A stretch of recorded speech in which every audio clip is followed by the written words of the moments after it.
जय श्री राधे कृष्णा। आज आप सभी लोग सुनेंगे भादो मास महात्म्य की कथा को। इससे पहले जान लेते हैं भादो मास के बारे में। हिंदू पंचांग का छठवां महीना भादो या भदवा का महीना कहा जाता है, जो कि आज यानी 20 अगस्त 2024 दिन मंगलवार से शुरू हो चुका है, जिसका समापन 18 सितंबर को होगा। भाद्रपद मास में भगवान श्री कृष्ण और विघ्नहर्ता गणेश जी का जन्म हुआ था, इसलिए इस महीने में भगवान श्री कृष्ण, गणेश जी, विष्णु भगवान और माता पार्वती की पूजा करनी चाहिए।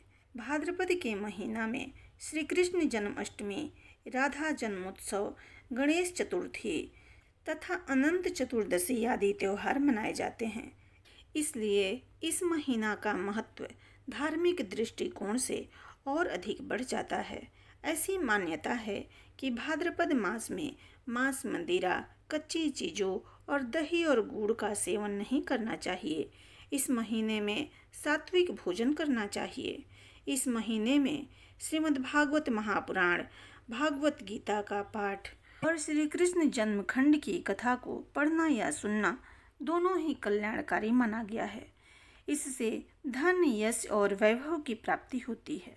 आज से हमारे चैनल पर श्री कृष्ण जन्मखंड की कथा हर दिन आप सभी को छोटे छोटे अध्यायों के माध्यम से सुनाई जाएगी।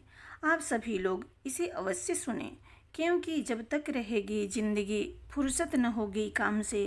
कुछ समय ऐसा निकालो, प्रेम कर लो श्याम से। तो इसी भाव के साथ शुरू करते हैं आज की कथा को।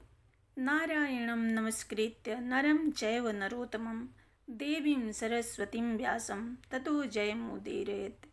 भगवान नारायण, नर श्रेष्ठ नर तथा देवी सरस्वती को नमस्कार करके जय का पाठ करना चाहिए। नारद जी ने कहा, ब्राह्मण, मैंने सबसे पहले पूज्य पाद पिता ब्रह्मा जी के मुखारविंद से ब्रह्मखंड की मनोहर कथा सुनी है, जो अत्यंत अद्भुत है। तदंतर उन्हीं की आज्ञा से मैं तुरंत आपके निकट चला आया और यहाँ अमृत खंड से भी अधिक मधुर प्राकृतिक खंड सुनने को मिला। तत्पश्चात मैंने गणपति खंड श्रवण किया, जो अखंड जन्मों का खंडन करने वाला है। परंतु मेरा लोलुप मन अभी तृप्त नहीं हुआ, यह और भी विशिष्ट प्रसंग को सुनना चाहता है। अतः अब श्री कृष्ण जन्मखंड का विस्तार पूर्वक वर्णन कीजिए, जो मनुष्यों के जन्म मरण आदि का खंडन करने वाला है। वह समस्त तत्वों का प्रकाशक, कर्म बंधन का नाशक, हरि भक्ति प्रदान करने वाला, तत्काल वैराग्य जनक, संसारिक विषयक आसक्ति का निवारक, मुक्ति बीज का कारण तथा भव सागर से पार उतारने वाला उत्तम साधन है। वह कर्म भोग रूपी रोगों का नाश करने के लिए रसायन का काम देता है। मैं आपका शरणागत भक्त एवं शिष्य हूँ।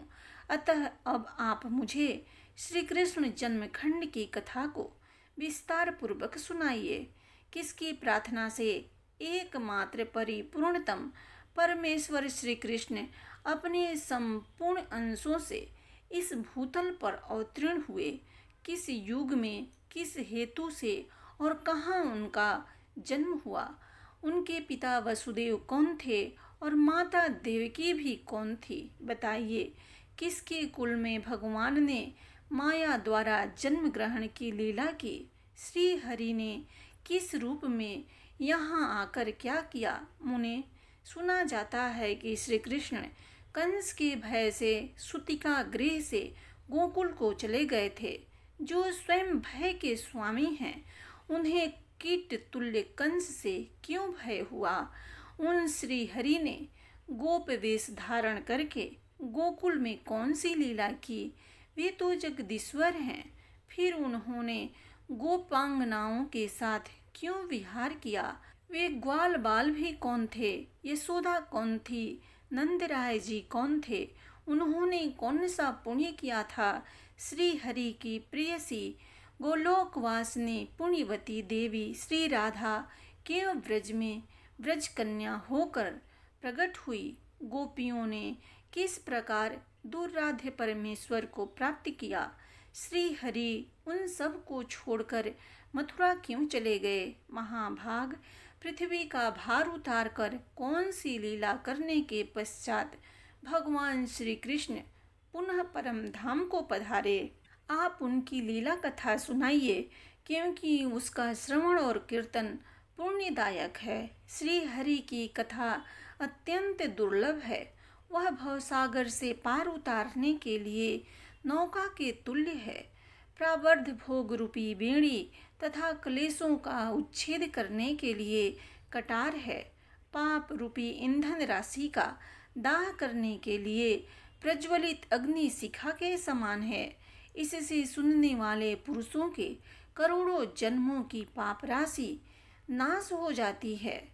भगवान की कथा शोक सागर का नाश करने वाली मुक्ति है। वह कानों में अमृत के समान मधुर प्रतीत होती है। कृपानिधे, मैं आपका भक्त एवं शिष्य हूँ। आप मुझे श्री हरि कथा का ज्ञान प्रदान कीजिए। तप जप, बड़े बड़े दान, पृथ्वी के तीर्थों के दर्शन, श्रुति पाठ, अनशन व्रत, देवार्चन तथा संपूर्ण यज्ञों में दीक्षा ग्रहण करने से मनुष्यों को जो फल मिलता है, वह सब ज्ञान दान की 16वीं कला के बराबर भी नहीं है। पिताजी ने मुझे आपके पास ज्ञान प्राप्त करने के लिए भेजा है। सुधा समुद्र के पास पहुंचकर कौन दूसरी वस्तु पीने की इच्छा करेगा। भगवान नारायण बोले, कुल को पवित्र करने वाले नारद, मैं तुम्हें अच्छी तरह जानता हूँ। तुम धन्य हो, पुण्य की मूर्तिमती राशि हो। लोगों को पवित्र करने के लिए ही तुम इनमें भ्रमण करते हो। वाणी से मनुष्यों के हृदय की तत्काल पहचान हो जाती है। शिष्य, कलत्र, कन्या, दोहित्र, बंधु बांधव, पुत्र पौत्र, प्रवचन, प्रताप, यश, श्री, बुद्धि, वैरी और विद्या, इनके विषय में मनुष्यों के हार्दिक अभिप्राय का पता चल जाता है। तुम जीवन मुक्त और पवित्र हो। भगवान गदाधर के शुद्ध भक्त हो। अपने चरणों की धूल से सबकी आधारभूता वसुधा को पवित्र करते फिरते हो। समस्त लोगों को अपने स्वरूप का दर्शन देकर पवित्र बनाते हो। भगवान श्री हरि की कथा परम मंगलमयी है, इसलिए तुम उसे सुनना चाहते हो। जहाँ श्री कृष्ण की कथाएं होती है, वहीं सब देवता निवास करते हैं। ऋषि मुनि और संपूर्ण तीर्थ भी वहीं रहते हैं। वे कथा सुनकर अंत में अपने निरापद स्थान को जाते हैं। जिन स्थानों में श्री कृष्ण की शुभ कथाएं होती है, वे तीर्थ बन जाते हैं। सैकड़ों जन्म तक तपस्या करके जो पवित्र हो गया है, वही इस भारतवर्ष में जन्म पाता है। वह यदि श्री हरि की अमृतमयी कथा का श्रवण करे, तभी अपने जन्म को सफल कर सकता है। भगवान की पूजा, वंदना, मंत्र जप, सेवा, स्मरण, कीर्तन, निरंतर उनके गुणों का श्रवण, उनके प्रति आत्मनिवेदन तथा उनका दास्य भाव, ये भक्ति के 9 लक्षण हैं। नारद, इन सब का अनुष्ठान करके मनुष्य अपने जन्म को सफल बनाता है। उसके मार्ग में विघ्न नहीं आता और उसकी पूरी आयु नष्ट नहीं होती। उसके सामने काल उसी तरह नहीं जाता है जैसे गरुड़ के सामने सर्प। भगवान श्री हरि उस भक्त का सामीप्य एक क्षण के लिए भी नहीं छोड़ते हैं। अणिमा आदि सिद्धियां तुरंत उसकी सेवा में उपस्थित हो जाती है। भगवान श्री कृष्ण की आज्ञा से उनकी रक्षा के लिए सुदर्शन चक्र दिन रात उसके पास घूमता रहता है। फिर कौन उसका क्या कर सकता है। तुम्हारा जन्म ब्रह्मा जी के मानस से हुआ है। जिसका जिस कुल में जन्म होता है, उसकी बुद्धि उसके अनुसार ही होती है। तुम्हारे पिता श्री कृष्ण के चरणारविंदों की सेवा से ही विधाता के पद पर प्रतिष्ठित हैं। वे नित्य निरंतर नवधा भक्ति का पालन करते हैं। जिसका श्री कृष्ण की कथा में अनुराग हो, कथा सुनकर जिसके नेत्रों में आंसू छलक आते हों, और शरीर में रोमांच छा जाता हो तथा मन उसी में डूब जाता हो, उसी को विद्वान पुरुषों ने सच्चा भक्त कहा है। जो मन, वाणी और शरीर से स्त्री, पुत्र आदि सबको श्री हरि का ही स्वरूप समझता है, उसे विद्वानों ने भक्त कहा है। जिसकी सब जीवों पर दया है तथा जो संपूर्ण जगत को श्री कृष्ण जानता है, वह महाज्ञानी पुरुष ही वैष्णव भक्त माना गया है। जो निर्जन स्थान में अथवा तीर्थों के संपर्क में रहकर आसक्ति शून्य हो, वे आनंद के साथ श्री हरि के चरणारविंद का चिंतन करते हैं, वे वैष्णव माने गए हैं। जो सदा भगवान के नाम और गुण का गान करते, मंत्र जपते तथा कथा वार्ता कहते सुनते हैं, वे अनंत वैष्णव हैं। मीठी वस्तुएं पाकर श्री हरि को प्रसन्नता पूर्वक भोग लगाने के लिए जिसका मन हर्ष से खिल उठता है, वह ज्ञानियों में श्रेष्ठ भक्त है।